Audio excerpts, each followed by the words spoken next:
Takže ahoj, vítám vás u dnešního videa a dnešní video bude moje, jak se to říká, přehlídka slizů a budu je budovat od 10 do 14. Tak a nebudu to nějak zdržovat a můžeme jít za to. A jenom teď jsem si něco vzpomněla a mám tady jakože takový 3 jakoby písky, ale no, já vám to potom vysvětlím, tak můžeme jít na to. Tak, první sliz si beru takovýhle zelený. Jsou to kupované slizy, ale my jsme do toho něco přidávali. Do tady toho jsme třeba přidali ještě trošku lepidla. Je strašně hodně roztahovací. Už na to nevysočím moje ruce. Je dobrý. Je kliky. Je vynikající. No, jako, je už trošku tvrdší. Jako, já bych dala asi tak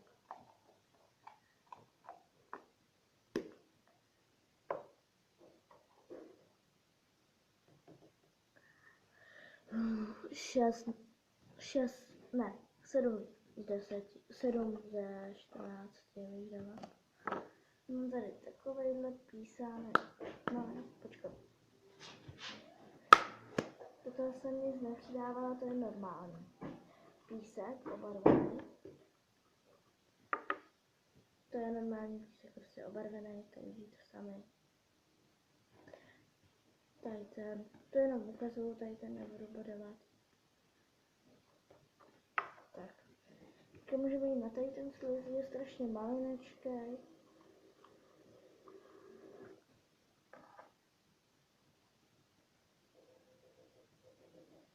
Je trhací. Tady to je takový malinký pokusek, vlastně. Není kliky. Jeden bod. Tak. Tohle je, mám ho pojmenovaný.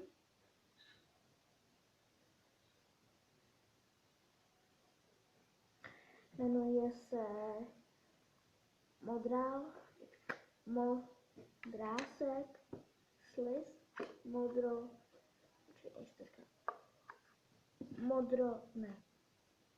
slina modrásek. Ten je kliky.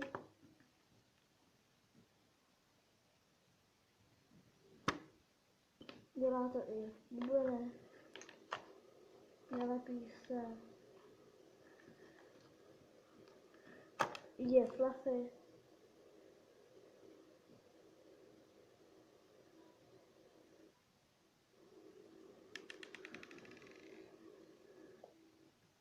Jsou v tom takovýhle kuličky a hvězdičky, takovýhle špičky, prostě hvězdičky, srdíčka a tak dále. A je strašně výborný, takže tomu dávám ze 14. Ten je strašně výborný. Dávám mu 13, protože já jsem zapomněla, zanechala stopy.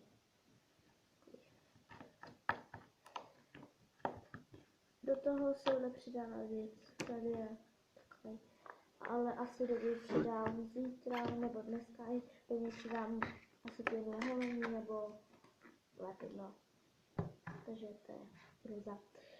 Takže 13 bodů, jdeme na tenhle, je to zelený, do toho jsem přidala lepidlo, je to písečkové, přidala jsem do něj lepidlo. Dobře se mačká. Řeknu, dobře se mačká. A dávám mu 10 z 10. Ne, jo, 10 z 10. To bodování je docela těžký, protože si tomu už musíte i jestli 10 jo, nebo ne, jestli to není moc. Proto se někdy spletu. Teď tady mám takovýhle písek žlutý, ale do toho jsem přidala víc lepidla, protože je větší a je lepší. Ten je tak měkoučkej, tak hebký. A strašně mi baví tady to. Je tak krásný, má hezkou barvu a já mu dávám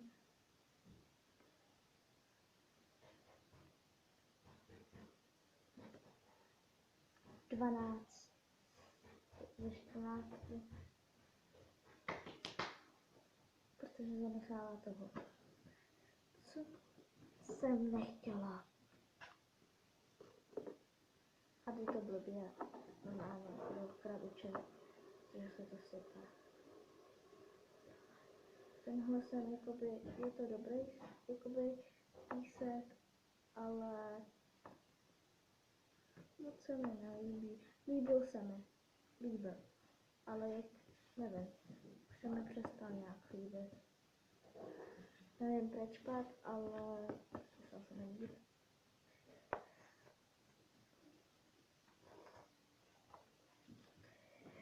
Tady musím zamít pošty. Další něco. Ale mám tady docela bordel od toho. A teď jdeme na modrej. Je to poslední teda, bylo jich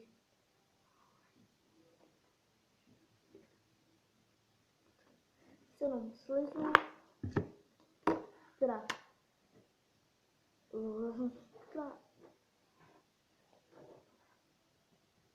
4 slizy a 3 písky. Takhle. To je dohromady 4 plus 3 je 7. Tenhle je strašně dobrý. Ten nemá žádný záhady. A já jsem ta čínská. Jo. Ten je strašně dobrý je. Taky by vás to bavilo. Fakt, že jo. Tak tomuhle dávám 14 ze 14. Jedinej. Fakt jedinej. Jedinej je nejlepší. Už bych do něj nepřidávala nic. Je takhle dobrý. Ale dala bych mu asi, jo, body má 14, ale přidala bych do toho třeba nějaký hezký špetky a tak.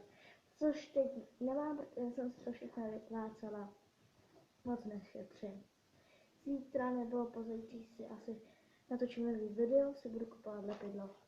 To jsem taky vyplácela, takže jsem si koupil nový. Já koupím za těch 60 něco, protože tady nemají jiný větší, z kterého teda vyrábím slizy, vyrábím z lepidla Herkules a vždycky mi to vyjde, je fluffy a je strašně dobrý. Ale třeba můžete mi do popisku, do komentářů napsat, jak se vyrábí nebo kde koupíte aktivátor. Sodu tam dávám, ale moc nechci, protože ona s tou sodou to potom tvrdne.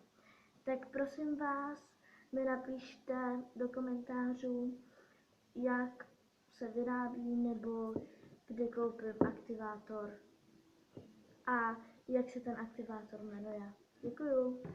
A v tom videu by to asi bylo všechno. Tak ahoj, doufám, že se vám tohle video líbilo a hlavně dejte, jestli mi dáte, tak asi 300 nebo 500 lajků, tak vám napíšu Sliz Challenge. Ano? Tak.